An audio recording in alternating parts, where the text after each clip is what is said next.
My brothers and sisters, listen to me with an open heart. There is a desire inside you that you keep fighting, hiding, or feeling guilty about, even though the one who created you is the one who placed it within you for a beautiful purpose. You think it makes you weak, but it actually makes you human. You think it makes you sinful, but in the right place, it becomes a source of reward, mercy, and emotional healing. What if the feeling you're scared of is not a sin at all? What if it's a blessing that your Lord wants you to understand, not suppress? Stay with me till the end. Because if you've ever felt attraction, closeness, or longing, even in marriage, this message will shift the way you look at your own heart forever. The desire you keep buried but never understood.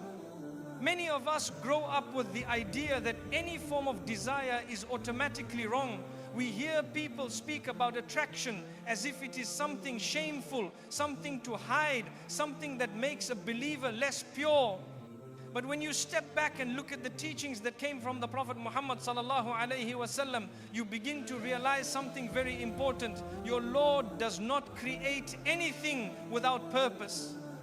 Every feeling inside you was placed there with wisdom, including the desire for affection, closeness, and intimacy within marriage. Real Islam does not deny human nature, it guides it. Instead of telling you to kill your emotions or shut your heart down, it teaches you how to protect those feelings, how to express them in a lawful way, and how to use them to build a relationship that brings peace rather than regret. Your desire is not a mistake, it is a sign that you are a human being created with compassion, warmth, and the need for companionship. Think about it realistically. If this desire was sinful by itself, marriage would not be encouraged. If attraction was shameful, the Prophet Muhammad sallallahu alayhi wasallam would not have taught husbands to show affection, speak kindly, and express love to their spouses. If longing was a weakness, then building a family, building a home, and forming marriages would not be considered acts of goodness. The problem is not the desire, the problem is when people misunderstand it. When you don't know its purpose, you either fall into what is forbidden or you feel guilty about what is actually allowed. But when you understand it through Islamic guidance, you realize that your desire is a mercy, a responsibility, and a path of protection. It keeps you away from what is harmful, and it pushes you toward what is pure. Your heart was not created to live empty or isolated. It was designed to find comfort in someone lawful, someone who becomes your partner in this dunya, someone who stands with you on the day of judgment, someone who makes you calmer, more grateful, and more steady. That is the role of desire in Islam, not corruption, but companionship, not guilt, but guidance, not sin, but blessing. And when you finally see it this way, your entire relationship with your own heart begins to change. Why? Your Creator placed this desire inside you. To understand this desire correctly, you have to step back from culture, whispers, guilt, and wrong messages and look at the wisdom behind human creation. Your Lord did not create you as a cold, emotionless being. He created you with a heart that feels, a mind that imagines, and a body that responds.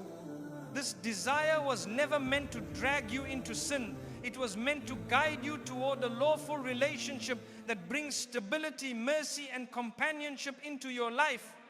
If this desire was evil by itself, then every marriage would be built on something shameful. But marriage is one of the strongest acts of worship. It is the foundation of family, loyalty, comfort, and emotional security. That alone shows you that the feeling drawing two people together is not dirty, it is purposeful. It pulls you toward commitment, not chaos. It pushes you toward responsibility, not recklessness. It encourages you to build a home, not break one. Look at the teachings of the Prophet Muhammad sallallahu alayhi wasallam. He never told believers to suppress attraction. He taught them how to channel it correctly. He advised young people to marry when they were able. He encouraged husbands to show affection to their wives. And he reminded believers that love, intimacy, and comfort within marriage are acts of goodness. He honored the human heart instead of making people hate their own feelings. This desire serves multiple purposes. It protects you from falling into what harms the soul. It helps you choose a partner who becomes your emotional anchor in this dunya. It brings the warmth that keeps a marriage alive. A warmth that strengthens trust, kindness, and connection. It builds bonds between spouses that last through hardship and ease. Without desire, marriages would feel dry, distant, and lifeless. With it, marriages become alive, tender, and filled with compassion. Think realistically. When a man and a woman come together in a lawful relationship, this desire becomes one of the strongest forces that protects them from temptation. It strengthens loyalty. It keeps the home peaceful. It helps spouses appreciate each other instead of looking outside. It encourages communication, gentleness, and emotional presence. People misunderstand this feeling because they see how badly it can be misused when it is taken outside the boundaries set by your Creator. But that is the point. It was never meant to be used outside. Inside marriage, this desire becomes a blessing, a mercy, a shield, and a reward. And when you finally understand the wisdom behind it, you stop fearing your own heart and start guiding it with maturity, faith, and clarity. You begin to see that your Creator designed you with needs not to burden you, but to complete you. The sunnah of pure love and intimacy. When you study the life of the Prophet Muhammad sallallahu alayhi wasallam, you begin to understand something remarkable. Islam never denied human emotion. Islam shaped it, honored it, purified it, and redirected it toward what is noble. The Prophet ﷺ showed the world that expressing affection within marriage is not only allowed, it is an act of kindness, mercy, and reward. The way he treated his wives teaches us that love, warmth, and closeness are not weaknesses. They are signs of a strong heart and a grounded soul. He sallallahu alayhi wasallam expressed love openly. He spoke gently. He smiled with warmth. He comforted with compassion. He reassured with words that healed. He showed affection without shame, because affection in marriage is not something to hide, it is something to protect and honor. Many people today think religion demands coldness, distance, or silence between spouses, but that idea has nothing to do with true Islam. The Prophet ﷺ taught that when a husband brings happiness to his wife, when a wife cares for her husband, when they speak with softness, when they hold each other with respect, even the angels witness these moments as acts of goodness. In fact, he reminded us that even the simplest moments of love, a kind word, a gentle touch, a comforting presence, are recorded as worship. This shows you how deeply Islam understands the human heart. Islam doesn't tell you to suppress your emotions. It tells you to elevate them. It doesn't command you to be cold. It commands you to be pure. It doesn't push you away from your spouse. It encourages you to be their emotional, physical, and spiritual support. When a husband and wife connect in a halal way, their bond becomes more than physical. It becomes emotional healing, a form of stress relief, a bridge between two souls, and a means of building lifelong trust. It becomes a form of mercy that shapes the home, bringing calmness where there was tension, understanding where there was confusion, and love where there was distance. The Prophet ﷺ showed that true intimacy begins long before physical closeness. It starts with respect, with patience, with listening, with making time for one another, with valuing each other's hearts. This is why Islam calls marriage half of faith, because it requires emotional discipline, sincere care, and mutual mercy. Real love in Islam is not rushed, forced, or selfish. It is gentle, intentional, faithful, and filled with compassion. It is the type of love that makes two people walk through life with dignity, protecting each other's eyes, hearts, and souls. It is the type of intimacy that brings reward, peace, comfort, and closeness, not just to each other, but to their Lord as well. This is the sunnah, not coldness, not guilt, not shame, but a relationship built on warmth, affection, and mercy that reflects the teachings of the best human being to ever walk the earth. The peace that comes from halal desire, there is a special kind of peace that enters the heart when desire is expressed in the way your Lord intended. It is a peace that the world cannot explain, and one that many people search for but never find because they chase it in the wrong places. When desire is kept within marriage, it becomes something pure, something healing, and something that protects both the heart and the home. Think about what happens when two people come together lawfully with respect, compassion, and sincerity. Their desire is no longer a source of guilt or fear, it becomes a source of comfort. It becomes a reminder that they are not alone. It becomes a form of emotional safety that strengthens the bond between them. This is the peace that halal desire brings, a peace that feels natural, deep, and spiritually calming. In real life, you see the difference everywhere. Two people who protect their relationship from outside temptations begin to feel more secure with one another. Their hearts relax, their minds ease, their worries shrink. The home fills with warmth instead of tension. Even simple acts, a soft conversation, a gentle smile, a moment of closeness, a small expression of affection can remove sadness, anger, and stress. This is not something random, it is part of the design of marriage. Islam teaches that the home should be a place of tranquility, not chaos, a place of healing, not hurting. When desire is expressed in a halal way, it strengthens this tranquility. It reduces the urge to compare, to wonder, to flirt, or to search for validation outside the marriage. It pulls two hearts back together after arguments. It heals misunderstandings. It reminds them that they are partners, not opponents.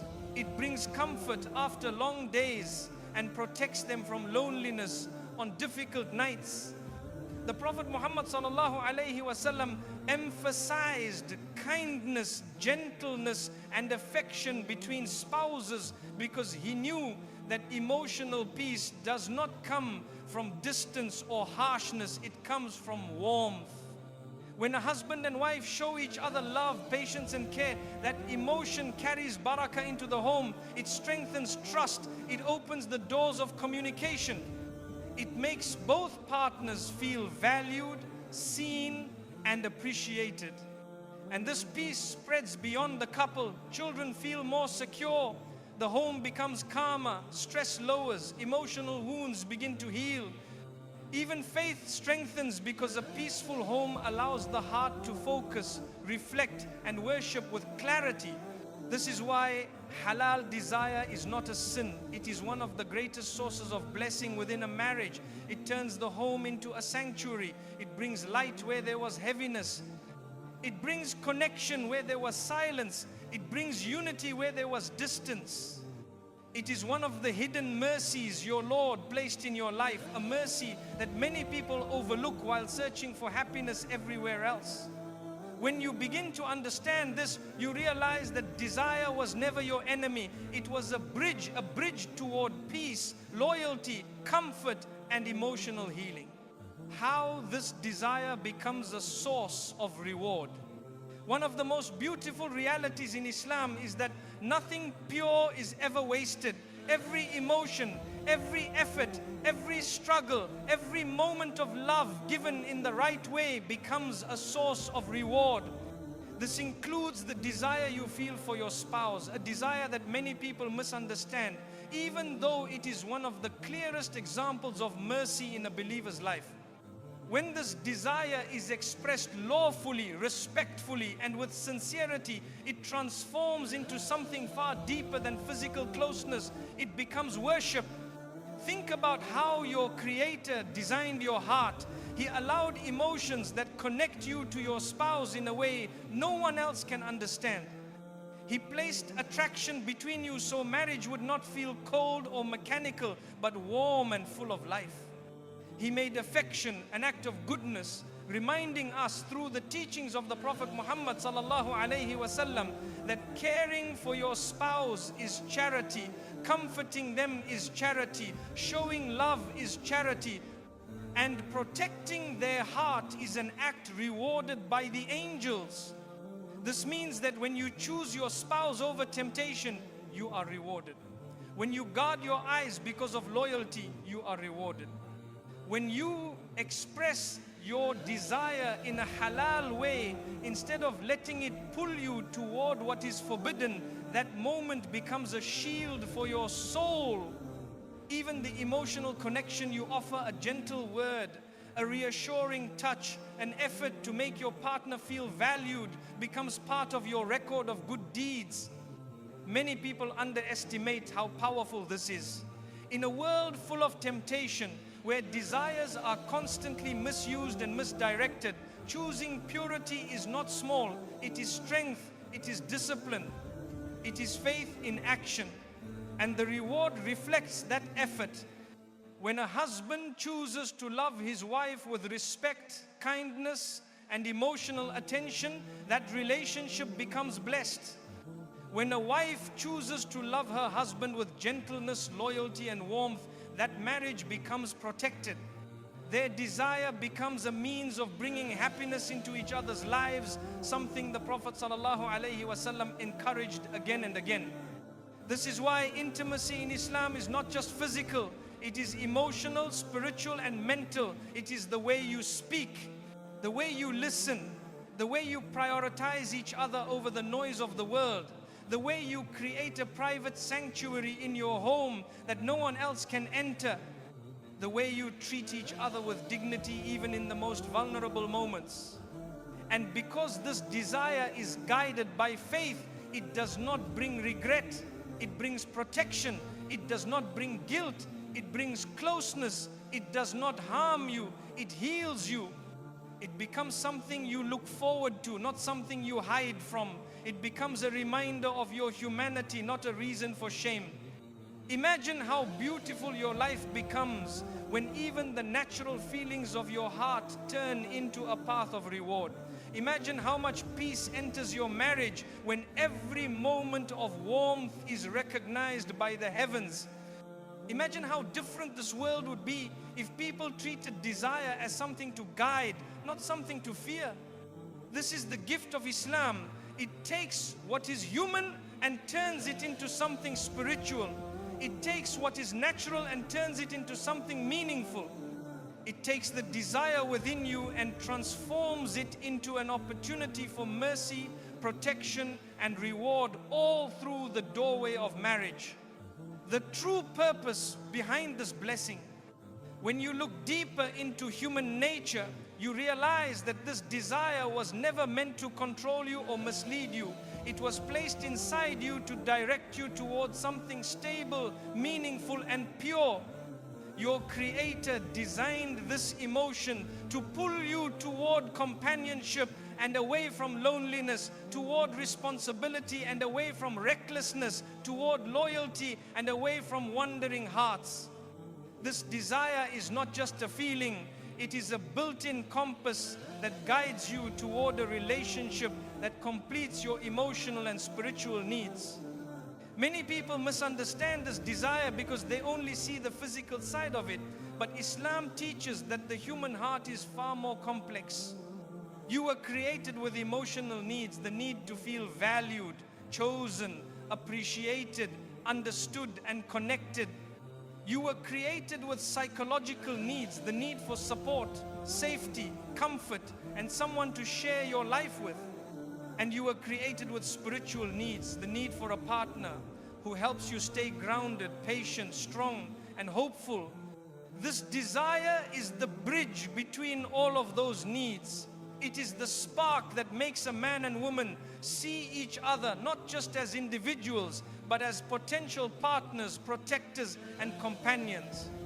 It is the reason marriage becomes a meaningful decision, not a mechanical arrangement. It is what gives depth to love, commitment to loyalty, and passion to a relationship built on faith. Look around the world today, people chase desire in ways that leave them empty. They confuse temporary pleasure with long-term peace. They look for comfort in places that increase their sadness, not reduce it. They run after faces instead of hearts, after images instead of souls. And because they misuse this blessing, desire becomes a source of pain instead of protection. But Islam shows you the correct path. It tells you that when this desire is guided by faith, it brings happiness that lasts. It strengthens the bond between spouses in a way nothing else can. It allows two people to feel safe, seen, and deeply connected without fear of betrayal or regret. It builds homes where forgiveness grows, where kindness becomes natural, and where emotional healing takes place.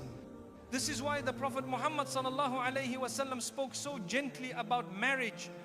He knew that a healthy relationship is not built only on words. It is built on respect, mercy, and the natural attraction that keeps the heart connected to one person. That attraction, when used correctly, becomes one of the strongest forces protecting both partners from the temptations of the world. The true purpose behind this desire is companionship that brings peace, not chaos. Unity that brings comfort, not confusion.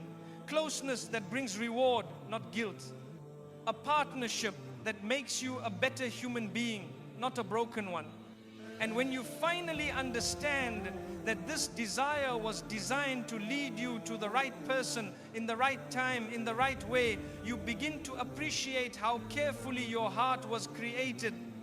You begin to see that nothing inside you was random. Everything was placed with wisdom. This desire is not meant to destroy you, it is meant to complete you. My beloved brothers and sisters, if there is one thing I want you to take from this reminder, it is this: nothing pure inside you was ever created to shame you. The feelings you carry, the desires you experience, the longing you try to hide, they were never signs of weakness. They were signs that your heart is alive, that you are human, and that your Creator shaped you with needs that point you toward companionship, mercy, and connection. Don't let the world misguide you into thinking your emotions make you sinful. Don't let culture make you fear what your Lord intended for your peace. And don't let guilt destroy the beauty that was placed within you with purpose and wisdom.